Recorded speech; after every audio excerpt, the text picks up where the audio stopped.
പ്രകൃതി രമണീയമായ ഒരു ഉൾനാടൻ നാട്ടിലാണ് ഞങ്ങൾ താമസിക്കുന്നത്. ഞങ്ങളെന്നാൽ ഞാൻ രാഹുൽ രമേശ്. എനിക്കിപ്പോൾ 19 വയസ്സ് പ്രായം. ഞാൻ അടുത്തുള്ള കോളേജിൽ ഡിഗ്രി 2ാം വർഷം പഠിക്കുന്നു. പിന്നെ വീട്ടിലുള്ളത് എൻ്റെ അമ്മയാണ്. അമ്മയുടെ പേര് രജനി എന്നാണ്. അമ്മയ്ക്ക് 37 വയസ്സുണ്ട്. അമ്മയെക്കുറിച്ച് പറയുകയാണെങ്കിൽ അമ്മയ്ക്കൊത്തിരി വണ്ണമൊന്നുമില്ല, എങ്കിലും അത്ര മെലിഞ്ഞിട്ടൊന്നും അല്ല. എനിക്കാണെങ്കിൽ 6 അടി പൊക്കവും അതിനൊത്ത വണ്ണവും ആവശ്യത്തിന് വലിപ്പവും ഉണ്ട്. അച്ഛൻ ഞാൻ കുഞ്ഞായിരുന്നപ്പോൾ, അതായത് എനിക്ക് 7 വയസ്സുള്ളപ്പോൾ അമ്മയെ ഉപേക്ഷിച്ചു പോയി. ഞങ്ങളെ പിന്നെ നോക്കിയത് അമ്മയുടെ അമ്മയാണ്. അമ്മയുടെ അമ്മയ്ക്ക് 5 ഏക്കർ റബ്ബർ തോട്ടവും പിന്നെ 1 ഏക്കർ സ്ഥലത്ത് 4 മുറിയോടുകൂടി ഒരു നില വീടുമുണ്ട്. വീട് നിൽക്കുന്ന 1 ഏക്കർ സ്ഥലത്ത് കാപ്പിയും കുരുമുളകും പ്ലാവും കാങ്ങും ജാതിയും അങ്ങനെ വരുമാനം കിട്ടുന്ന മരങ്ങളും കൂടാതെ മാവും ജാമ്പയും എല്ലാം ഉണ്ട്. അതുകൊണ്ട് തന്നെ അമ്മ വേറെ പണിക്ക് പോയി ജീവിക്കേണ്ട ആവശ്യമില്ലാത്തതുകൊണ്ട് അമ്മ വേറെ ജോലിക്കൊന്നും പോയിരുന്നില്ല. അമ്മയുടെ അച്ഛൻ ഞാൻ ജനിക്കുന്നതിന് മുമ്പേ മരിച്ചിരുന്നു. അമ്മ 1 വർഷം മുമ്പ് പോയി. ഇപ്പോൾ ഞങ്ങൾ 2 പേരും മാത്രമേ അവിടെ താമസമുള്ളൂ. ഞങ്ങളുടെ വീട്ടിൽ നിന്നും കുറച്ച് മാറി വേറെ വീടുകളുള്ളൂ. തൊട്ടടുത്ത് വേറെ വീടുകളില്ല. അമ്മയ്ക്ക് എന്നെയും എനിക്കമ്മയും ജീവനായിരുന്നു. ഞാനും അമ്മയും ഇപ്പോഴും ഒരുമിച്ചാണ് കിടന്നുറങ്ങുന്നത്. അമ്മയ്ക്ക് എൻ്റെ കൂടെ കിടന്നാലേ ഉറക്കം വരുള്ളൂ. എനിക്കും അങ്ങനെ തന്നെയാണ്. ഞാൻ +2-ൽ പഠിക്കുമ്പോൾ സ്കൂളിൽ നിന്നും ടൂർ പോകുന്നുണ്ടായിരുന്നു. എനിക്ക് അമ്മയെ വിട്ടു നിൽക്കാൻ താല്പര്യമില്ലാത്തതുകൊണ്ട് ഞാൻ പോകുന്നില്ലെന്ന് പറഞ്ഞു. അമ്മയ്ക്കും എന്നെ വിടാൻ താല്പര്യമില്ലെങ്കിലും അമ്മ കാരണം എൻ്റെ ടൂർ പോക്ക് മുടങ്ങാതിരിക്കാൻ എന്നെ അമ്മ നിർബന്ധിച്ച് ടൂറിന് വിട്ടു. ടൂറിന് പോകുന്ന അന്ന് അമ്മ ഞാൻ ഗൾഫിൽ പോകുന്ന പോലെ വിഷമിച്ചാണ് നടന്നത്. സ്കൂളിൽ നിന്നും വെള്ളിയാഴ്ച വൈകുന്നേരം 5 മണിക്ക് വണ്ടി പുറപ്പെട്ട് തിങ്കളാഴ്ച വെളുപ്പിനെ തിരിച്ചു വരുന്ന രീതിയിലാണ് ടൂർ പ്ലാൻ ചെയ്തത്. അമ്മ എന്നെ കോളേജിൽ നിന്നും വണ്ടി വിട്ടപ്പോൾ മുതൽ മൊബൈലിൽ വിളിച്ച് സംസാരിച്ചുകൊണ്ടേയിരുന്നു. അമ്മയുടെ സംസാരത്തിൽ നല്ല വിഷമമുള്ളതുപോലെ എനിക്ക് തോന്നിയിരുന്നു. കുറേ നേരം സംസാരിച്ച് അമ്മ ഫോൺ വെച്ചു. 10 മണി കഴിഞ്ഞപ്പോൾ മുതൽ എൻ്റെ മനസ്സിൽ ഒരാന്തൽ. അമ്മയെ കാണാത്തത് കൊണ്ട് മനസ്സിനൊരു വിഷമം. കുറേ നേരം ഞാൻ പിടിച്ചു നിന്നു. അപ്പോൾ അതാ അമ്മ വിളിക്കുന്നു. അമ്മ വിളിച്ചിട്ട് പറഞ്ഞു, "നീ ഇല്ലാത്തത് കൊണ്ട് ഒരു സുഖമില്ല, നീ പോകണ്ടായിരുന്നു" എന്നെല്ലാം വിഷമിച്ച് പറഞ്ഞു. എനിക്കാണെങ്കിൽ പിടിച്ചു നിൽക്കുന്നതിൻ്റെ മാക്സിമമായി. "അമ്മേ, ഞാൻ തിരിച്ചു വരിക, എനിക്ക് അമ്മയെ കാണാതെ ഇരിക്കാൻ പറ്റില്ല" എന്ന് പറഞ്ഞ് ഞാൻ ഫോൺ വെച്ചു. എന്നിട്ട് ഞാൻ പോയി ടൂറിൻ്റെ കൂടെ വന്നിട്ടുള്ള ടീച്ചറോട്, "ടീച്ചറെ, എനിക്ക് തിരിച്ച് വീട്ടിൽ പോകണമെന്ന്" പറഞ്ഞു. "അയ്യോ രാഹുലേ, ഇത്രയും ദൂരം കഴിഞ്ഞില്ലേ, ഇനി എന്ത് ചെയ്യാനാ? അല്ല, നിനക്കിപ്പോൾ എന്തിനാ വീട്ടിൽ പോയിട്ട്" എന്നെ ചോദിച്ചു. "അത് ടീച്ചറെ, എനിക്കെൻ്റെ അമ്മയെ കാണാതെ പറ്റില്ല, എനിക്ക് പോകണം. എന്നെ ബസ് കിട്ടുന്ന സ്റ്റോപ്പിൽ ഇറക്കി വിട്ടാൽ മതിയെന്ന്" പറഞ്ഞു. "ഞാൻ എൻ്റെ അമ്മയൊന്ന് വിളിക്കട്ടെ" എന്നും പറഞ്ഞ് ടീച്ചർ അമ്മയെ ഫോൺ വിളിച്ചു. "ഹലോ, രാഹുലിൻ്റെ അമ്മയല്ലേ? ഞാൻ രാഹുലിൻ്റെ ടീച്ചറാണ്." "അതെ ടീച്ചർ, രാഹുലിൻ്റെ അമ്മയാണെന്ന്" അമ്മ പറഞ്ഞു. അമ്മയുടെ സ്വരത്തിൽ അമ്മ കരയാണെന്ന് തോന്നുന്നു. "രാഹുലിന് തിരിച്ച് വീട്ടിൽ പോകണമെന്നാണ് പറയുന്നത്, എന്താ ചെയ്യേണ്ടത്?" എന്ന് ടീച്ചർ ചോദിച്ചപ്പോൾ, ബസ് കിട്ടുന്ന സ്റ്റോപ്പിൽ ഇറക്കിയൊരു ടീച്ചർ അവൻ തിരിച്ചു പോന്നോളുമെന്ന് അമ്മ പറഞ്ഞു. എന്നെ ടീച്ചർ നാട്ടിലേക്ക് ബസ് കിട്ടുന്ന സ്റ്റോപ്പിൽ ഇറക്കി വിട്ട് ബസ്സിൽ കയറ്റി വിട്ടിട്ടാണ് അവർ ബസ് എടുത്തത്. അതും പറഞ്ഞ് എൻ്റെ കൂട്ടുകാരെല്ലാം എന്നെ കളിയാക്കുമായിരുന്നു. അതിൽ പിന്നെ അമ്മക്കുട്ടി എന്നാണ് അവരെല്ലാവരും എന്നെ വിളിച്ചിരുന്നത്. പിന്നെ ഒരിക്കലും അമ്മ എന്നെ വിട്ട് എവിടെയും രാത്രി തങ്ങാൻ പോകുകയോ ഞാൻ പോവുകയോ ചെയ്തിട്ടില്ല. ഒന്നെങ്കിൽ ഒരുമിച്ച് പോകാൻ പറ്റാത്ത സാഹചര്യത്തിലാണെങ്കിൽ 2 പേരും പോകില്ല, അല്ലെങ്കിൽ ഒന്നിച്ചു പോകും. പിന്നെയുള്ള കറക്കെല്ലാം അമ്മയായിരുന്നു എൻ്റെ കൂട്ട്. ഞങ്ങൾ തമ്മിൽ ഒരു മറയില്ലായിരുന്നു. ഒരു ദിവസം രാവിലെ, "കുട്ട, എഴുന്നേക്ക്, ഇന്ന് കോളേജിൽ പോകുന്നില്ലേ?" എന്ന് അമ്മയുടെ വിളി കേട്ടാണ് ഞാൻ എഴുന്നേക്കുന്നത്. "എന്താ അമ്മേ, കുറച്ചുകൂടി കിടക്കട്ടെ" എന്നും പറഞ്ഞ് ഞാൻ കിടക്കാൻ നോക്കിയെങ്കിലും അമ്മ സമ്മതിച്ചില്ല. ഞാൻ പിന്നെ എഴുന്നേറ്റ് ഫ്രഷ് ആകാൻ പോയി. അമ്മ അടുക്കളയിലേക്കും. പിന്നെ ഞാൻ ഫ്രഷായി വന്ന് കാപ്പി കുടിച്ച് കോളേജിൽ പോയി. കോളേജിൽ നിന്ന് വന്നപ്പോൾ 4:30 കോളേജിൽ നിന്ന് വന്നപ്പോൾ മുതൽ ഞാൻ അമ്മയെ ശ്രദ്ധിക്കുന്നു. അമ്മയ്ക്ക് എന്തോ എന്നോട് പറയാനുണ്ട്. ചായ കുടിച്ചുകൊണ്ടിരുന്നപ്പോൾ ഞാൻ ചോദിച്ചു, അമ്മയ്ക്ക് എന്തോ എന്നോട് പറയാനുണ്ടല്ലോ, എന്താ അമ്മേ എന്ന് ഞാൻ പറഞ്ഞു.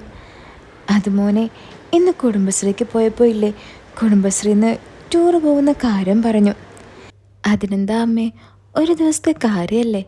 അല്ല, എന്നാ ടൂറ് പോകുന്നേ എന്ന് ഞാൻ ചോദിച്ചു. അതേടാ, ഒരു ദിവസമാണ്, ഈ വരുന്ന ശനിയാഴ്ചയാണ് പോകുന്നത്. ഞാൻ വരുന്നില്ലെന്ന് പറഞ്ഞു നോക്കിയതാ, പക്ഷെ അവർ സമ്മതിക്കുന്നില്ല. നിന്നെയാണെങ്കിൽ കൂടെ കൊണ്ടുപോകാനും പറ്റില്ല എന്നമ്മ സങ്കടത്തോടെ എന്നോട് പറഞ്ഞു. അതിനെന്താ അമ്മേ, അമ്മ പോയിട്ട് വന്നേര്, ഞാൻ വീട്ടിലിരുന്നോളാം എന്ന് ഞാൻ പറഞ്ഞു. അമ്മ സങ്കടത്തോടെ പോകാമെന്ന് സമ്മതിച്ചു. അന്ന് പിന്നെ ഫുഡ് കഴിച്ച് ഞങ്ങൾ കിടന്നു. അങ്ങനെ 2-3 ദിവസം കടന്നുപോയി. ശനിയാഴ്ചയായി. ട്രാവൽസിൽ നിന്നായിരുന്നു യാത്ര. ശനിയാഴ്ച വെളുപ്പിന് തന്നെ ഞാൻ അമ്മയുമായി ട്രാവൽസിൽ പോയി. വണ്ടി വെളുപ്പിന് 6 മണിക്ക് തന്നെ പുറപ്പെട്ടു. ഞാൻ തിരിച്ച് വീട്ടിൽ വന്നു. TV കണ്ടും മറ്റും സമയം കളഞ്ഞു. അമ്മ ഇടയ്ക്കിടയ്ക്ക് വിളിച്ച് എവിടെയാണെന്നും യാത്രയെക്കുറിച്ചും ഞാൻ കഴിച്ചു എന്നും വിളിച്ചന്വേഷിച്ചുകൊണ്ടിരുന്നു.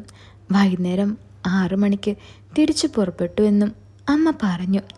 9 മണിക്ക് എത്തുമെന്ന് വിളിച്ചു പറഞ്ഞ ശേഷം പിന്നെ അമ്മയുടെ കോളൊന്നും വന്നില്ല. 9 മണിയായിട്ടും അമ്മയുടെ വിവരം അറിയാതെ വിഷമിച്ചിരിക്കുമ്പോഴാണ് എൻ്റെ ഫോൺ റിങ് ചെയ്യുന്നത്. ഹോ, അമ്മ വിളിച്ചല്ലോ എന്നോർത്ത് ഞാൻ ഫോൺ എടുത്തപ്പോൾ അത് അമ്മയല്ല, കുടുംബശ്രീയിലുള്ള വേറൊരു ചേച്ചിയാണ്. ഹലോ, രാഹുൽ മോനല്ലേ? ഞാൻ വിമലയാണ്. ആ ചേച്ചി, നിങ്ങൾ എവിടെ എത്തി? അമ്മ എവിടെ? വിളിച്ചിട്ട് ഫോൺ എടുക്കുന്നില്ലല്ലോ. അത് മോനെ, വണ്ടിയൊന്ന് ഇടിച്ചു, ഞങ്ങൾ ഹോസ്പിറ്റലിലാണ്, മോൻ പെട്ടെന്ന് ഇങ്ങോട്ട് വാ എന്നും പറഞ്ഞ് ഹോസ്പിറ്റലിൻ്റെ പേര് എനിക്ക് പറഞ്ഞു തന്നു. ഹോസ്പിറ്റൽ വീട്ടിൽ നിന്നും ഒത്തിരി അകലെയല്ല. അല്ല ചേച്ചി, അമ്മയ്ക്ക് വല്ലതും പറ്റിയോ എന്ന് ഞാൻ ചോദിച്ചപ്പോൾ, നീ വാ മോനെ, വന്നിട്ട് പറയാമെന്ന് ആ ചേച്ചി പറഞ്ഞു. ഞാൻ പെട്ടെന്ന് തന്നെ ഡ്രസ്സ് മാറി കുറച്ച് പൈസയും കയ്യിലെടുത്ത് വീട്ടിലുള്ള വണ്ടി ഓൾട്ടോ എടുത്ത് നേരെ ഹോസ്പിറ്റലിലേക്ക് പോയി. അവിടെ ചെന്നപ്പോൾ അമ്മയെ മാത്രം ഞാൻ കണ്ടില്ല. എന്നെ വിളിച്ച ചേച്ചിയുടെ അടുത്ത് പോയി അമ്മ എന്തെന്ന് ഞാൻ ചോദിച്ചു. നീ വാ മോനെ എന്ന് പറഞ്ഞ് ചേച്ചി എന്നെയും കൂട്ടി ഒരു ഡോക്ടർ റൂമിലേക്ക് കൂട്ടിക്കൊണ്ടുപോയി. ആ വരൂ, ഇരിക്ക്. ഇതാരാ? ഡോക്ടർ ചോദിച്ചു. ഡോക്ടർ, ഇതാണ് രജനിയുടെ മകൻ, വിമലേച്ചി പറഞ്ഞു. എൻ്റെ അമ്മയോടെ എന്ന് ഞാൻ വിഷമത്തോടെ ചോദിച്ചു. താൻ വിഷമിക്കാതെ, അമ്മയ്ക്ക് ഒന്നും പറ്റിയിട്ടില്ല. പക്ഷേ അത് മോനെ, നിൻ്റെ അമ്മ സൈഡ് സീറ്റിലായിരുന്നു ഇരുന്നത്. അമ്മ ഇരുന്ന അടുത്തേക്ക് ഒരു വണ്ടി വന്നിടിച്ചു, വിമലേച്ചി പറഞ്ഞു. ആ ഇടിയിൽ രജനിക്ക് തലയ്ക്കാണ് പരിക്കേറ്റത്. പേടിക്കണ്ട, അമ്മയ്ക്ക് വല്ല കുഴപ്പമൊന്നുമില്ല. അമ്മയ്ക്ക് പഴയ കാര്യങ്ങളൊന്നും ഇപ്പോൾ ഓർമ്മയില്ല, ഡോക്ടർ പറഞ്ഞു. അമ്മയ്ക്ക് വേറെ കുഴപ്പമൊന്നുമില്ലല്ലോ? പഴയ കാര്യങ്ങൾ മറന്നുപോയെന്നല്ലേ ഉള്ളൂ. അത് കുഴപ്പമില്ല ഡോക്ടർ, എൻ്റെ അമ്മയെ ഞാൻ നോക്കിക്കോളാം. തിരിച്ച് ഓർമ്മ കിട്ടുമോ ഡോക്ടർ? ഞാൻ ചോദിച്ചു. അതിപ്പോൾ ചിലപ്പോൾ ഓർമ്മ വരാം, വരാതെ ഇരിക്കാം. പക്ഷെ രജനിക്കിപ്പോൾ കുഞ്ഞു പിള്ളേരെ പോലെയാണ് പെരുമാറുന്നത്. ജനിച്ചപ്പോഴുള്ള അവസ്ഥയില്ലേ, അതുപോലെയൊക്കെ. നടക്കാൻ കഴിയില്ല, സ്വന്തം പ്രാഥമിക കർമ്മം പോലും ചെയ്യാൻ പറ്റില്ല, ഡോക്ടർ പറഞ്ഞു. മരുന്ന് കഴിച്ചാൽ നേരെ ആകുമോ ഡോക്ടർ? ഞാൻ ചോദിച്ചു. ഇതിന് മരുന്നൊന്നുമില്ല. ഇപ്പോൾ രജനി ഒബ്സർവേഷനിലാണ്, ICUയിൽ. പേടിക്കാനൊന്നുമില്ല. വാ, രജനിയെ കാണാം, ഡോക്ടർ പറഞ്ഞു. വാ മോനെ എന്ന് പറഞ്ഞ് വിമലേച്ചി എന്നെയും കൊണ്ട് അമ്മ കിടക്കുന്ന ICUവിൻ്റെ റൂമിൽ കൊണ്ടുപോയി. കൂടെ ഡോക്ടറും വന്നു. അകത്ത് കയറിയപ്പോൾ അമ്മ ഒരു മാക്സി പോലത്തെ ഉടുപ്പിട്ട് കിടന്നുറക്കാണ്. ഞാൻ അമ്മയെ കണ്ടതും ഓടിപ്പോയി അമ്മയെ കെട്ടിപ്പിടിക്കാൻ നോക്കി. അയ്യോ മോനെ, അമ്മയെ ഉണർത്തല്ലേ, എപ്പോഴാണ് ഒന്നുറങ്ങിയത്, അതും മരുന്ന് കൊടുത്തിട്ട്. രജനി ഇതെല്ലാം ഊരിക്കളയാൻ നിൽക്കുമായിരുന്നു, വിമലേച്ചി പറഞ്ഞു. രാഹുൽ, കുറച്ച് നേരം കൂടി കാത്തു നിൽക്ക്. രജനിയെ കുറച്ച് നേരത്തെ ഒബ്സർവേഷൻ കൂടി കഴിഞ്ഞാൽ റൂമിലേക്ക് മാറ്റാം. അല്ല, പുറത്തിറങ്ങുമ്പോൾ അമ്മ എന്തെങ്കിലും ഇടണ്ടേ? ഇങ്ങനെ പോയാൽ വേറെ ആരെങ്കിലും കാണില്ലേ? എൻ്റെ അമ്മയെ ഈ രീതിയിൽ ആരും കാണണ്ട എന്ന് ഞാൻ കരഞ്ഞുകൊണ്ട് പറഞ്ഞു. മോൻ വിഷമിക്കാതെ, അമ്മയെ വേറെ ഡ്രസ്സ് ഇടിക്കാം. പക്ഷേ വേറെ ഡ്രസ്സൊന്നും ഇവിടെ ഇല്ല. നേരം വെളുത്ത് കട തുറന്നാലേ മേടിക്കാൻ പറ്റൂ. ആൻറ്റി, ഞാൻ അമ്മയുടെ ഡ്രസ്സ് കൊണ്ടുവന്നിട്ടുണ്ട്, ഞാൻ കൊണ്ടുവരാം എന്നും പറഞ്ഞ് ഞാനും വിമലേച്ചിയും ICUയിൽ നിന്നും ഇറങ്ങി. എവിടെ മോനെ ഡ്രസ്സ് എന്ന് വിമലേച്ചി ചോദിച്ചു. വണ്ടിയിലുണ്ട് എന്നും പറഞ്ഞ് ഞാൻ വണ്ടി കിടക്കുന്ന സ്ഥലത്തേക്ക് ചേച്ചിയും കൂട്ടിപ്പോയി. ഞാൻ അമ്മയുടെ ഒരു ജോഡി ചുരിദാറായിരുന്നു എടുത്തത്. ഇതാ ചേച്ചി, അമ്മയുടെ ചുരിദാറാണെന്നും പറഞ്ഞ് ഡ്രസ്സ് എടുത്ത് ചേച്ചിയെ കാണിച്ചു. ചേച്ചി ഡ്രസ്സ് നോക്കിയിട്ട് ആ ഇത് മതിയെന്ന് പറഞ്ഞു. അത് ചേച്ചി, വേറെ ഒന്നുമില്ല. ഞാൻ പറഞ്ഞതിൻ്റെ അർത്ഥം ചേച്ചിക്ക് മനസ്സിലായി. അപ്പോൾ ചേച്ചി പറഞ്ഞു, അതൊന്നും വേണ്ട, നിൻ്റെ അമ്മ ഇപ്പോൾ ഒരു കൊച്ചുകുട്ടിയാണ്, അതൊന്നും ഇടുമെന്ന് തോന്നുന്നില്ല. ആണോ? അല്ല മോനെ, നീ എങ്ങനെയാടാ നിൻ്റെ അമ്മയെ നോക്കുക? അമ്മയെ കുളിപ്പിക്കെല്ലാം ചെയ്യണ്ടേ എന്ന് ചേച്ചി ചോദിച്ചു. എൻ്റെ അമ്മയെ ഞാൻ നോക്കും ചേച്ചി എന്ന് ഞാൻ പറഞ്ഞു. അങ്ങനെ ഞങ്ങൾ ഡ്രസ്സുമായി അകത്തേക്ക് പോയി നഴ്സിൻ്റെ കയ്യിൽ കൊടുത്തു. ഒരു 2 മണിയായപ്പോൾ അമ്മയെ സ്ട്രക്ചറിൽ കിടത്തിക്കൊണ്ട് ICUയിൽ നിന്നും ഇറക്കിക്കൊണ്ടുവന്നു. ഞാൻ കൊണ്ടുകൊടുത്ത ചുരിദാറിട്ടാണ് അമ്മയെ കൊണ്ടുവന്നത്.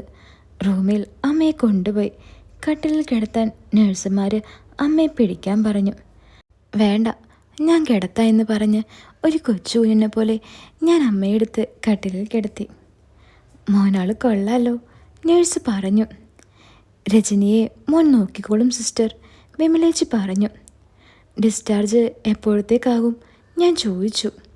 മിക്കവാറും നാളെ തന്നെ പോകാം എന്ന് നേഴ്സ് പറഞ്ഞു. എന്നിട്ട് നേഴ്സുമാർ തിരിച്ചുപോയി. ഞാനൊന്ന് കിടക്കട്ടെ മോനെ എന്ന് വിമലേച്ചി പറഞ്ഞു. അല്ല ചേച്ചി, ബാക്കിയുള്ളവരൊക്കെ എവിടെ പോയി എന്ന് ഞാൻ ചോദിച്ചു. അവർ വീട്ടിൽ പോയി മോനെ, എല്ലാവരും കൂടി നിന്നിട്ട് എന്തിനാ? അതും പറഞ്ഞ് ചേച്ചി കിടന്നു. ചേച്ചി കിടന്നതും അറിയാതെ ഉറങ്ങിപ്പോയി.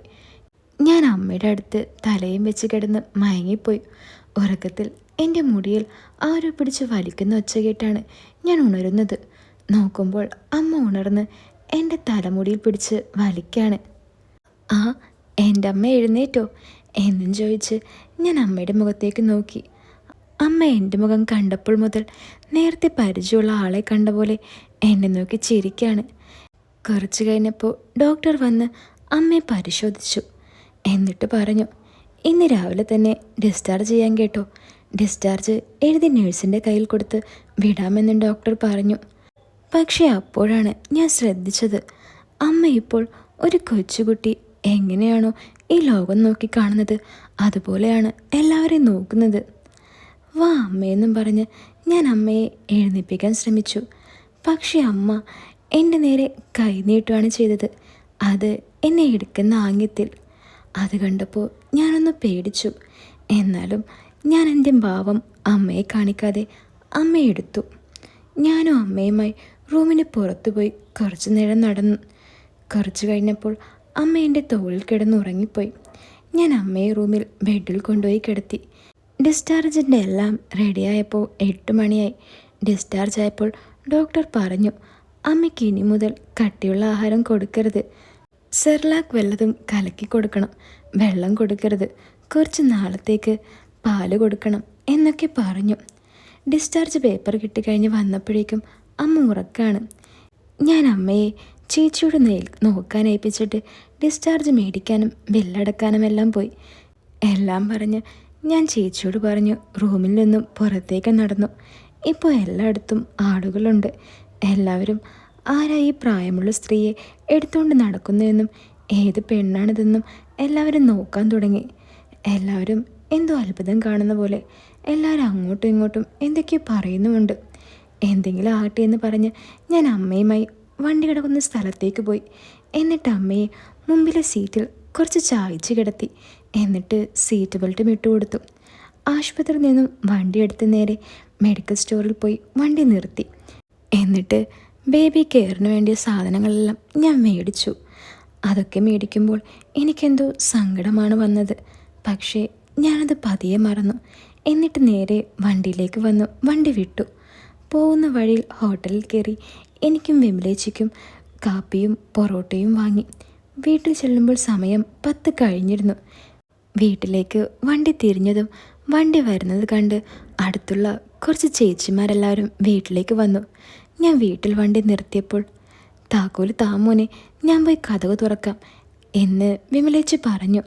സാധനമെല്ലാം എടുത്തുകൊണ്ട് കതക് തുറക്കാൻ താക്കോലും എടുത്തുകൊണ്ട് പോയി. ഞാൻ വണ്ടി ഒതുക്കിയിട്ടപ്പോൾ ചേച്ചി കതക് തുറന്നു. ഞാൻ വണ്ടിയിൽ നിന്നും ഇറങ്ങി അമ്മയുടെ സൈഡിലെ ഡോറ് തുറന്ന് സീറ്റ് ബെൽറ്റ് എല്ലാം മൂരി അമ്മയെടുത്ത് വീണ്ടും തോളിൽ വെച്ചു. ഞാൻ അമ്മയെടുക്കുന്നത് കണ്ട് എല്ലാവരും നോക്കുന്നുണ്ട്. അമ്മ അപ്പോഴേക്കും എഴുന്നേറ്റു. എല്ലാവരെയും കണ്ടപ്പോൾ കുഞ്ഞു പിള്ളേരെ പോലെ പേടിച്ചിരിക്കുന്ന പോലെ അമ്മ അവിടെ തന്നെ കിടന്നു. വിമലേച്ചി എല്ലാവരോടും കാര്യങ്ങൾ പറഞ്ഞു, എന്താണ് അമ്മയ്ക്ക് പറ്റിയതെന്ന്. എല്ലാവരും അമ്മയുടെ തലയിലൊക്കെ തടവിയിട്ട് എല്ലാം റെഡിയാകും മോനെ എന്ന് എന്നോട് പറഞ്ഞു. കുറച്ച് കഴിഞ്ഞ് എല്ലാവരും പോയി. ഇപ്പോൾ വിമലേച്ചിയുടെ മോള് മാത്രമേ ഉള്ളൂ, 22 വയസ്സുള്ള അശ്വതി ചേച്ചി. നിങ്ങൾ വല്ലതും കഴിച്ചോടാ എന്ന് അശ്വതി ചേച്ചി എന്നോട് ചോദിച്ചു. ഇല്ല ചേച്ചി, അമ്മയ്ക്ക് സെർലാക്കാണ് കൊടുക്കുന്നത്. എനിക്കും വിമലേച്ചിക്കുള്ള പൊറോട്ടയൊക്കെ ഞാൻ മേടിച്ചിട്ടുണ്ട് എന്ന് ഞാൻ അശ്വതി ചേച്ചിയോട് പറഞ്ഞു. എനിക്കും പൊറോട്ട വേണമായിരുന്നു എന്ന് ചേച്ചി പറഞ്ഞു. പെണ്ണെ, നീ കഴിച്ചതല്ലേ എന്ന് വിമലേച്ചി അശ്വതി ചേച്ചിയോട് ചോദിച്ചു. അതിനെന്താ അമ്മയെന്ന് ചേച്ചി തിരിച്ചു ചോദിച്ചു. ഉള്ളതെല്ലാവർക്കും കൂടി കഴിക്കാമെന്ന് ഞാനും പറഞ്ഞു. വിമലേച്ചി കഴിക്കാനെടുത്ത് പ്ലേറ്റിലാക്കി കൊണ്ടുവന്നു. അശ്വതി ചേച്ചിയുമായി ഞാൻ നല്ല കൂട്ടാണ്. ഞങ്ങളുടെ ഏറ്റവും അടുത്ത അയൽവക്കം വിമലേച്ചിയാണ്. വിമലേച്ചിക്ക് ഒരു 44 വയസ്സുണ്ട്. അമ്മ ഉറങ്ങിക്കിടക്കാണ്. അതുകൊണ്ട് തന്നെ ഞങ്ങൾ വേഗം കഴിച്ച് എഴുന്നേറ്റു. അശ്വതി ചേച്ചി, ഗേറ്റൊന്ന് പൂട്ടിയിട്ട് വരാമോ എന്ന് ഞാൻ ചോദിച്ചു. അതിനെന്താടാ എന്നും പറഞ്ഞ് ചേച്ചി എഴുന്നേറ്റു.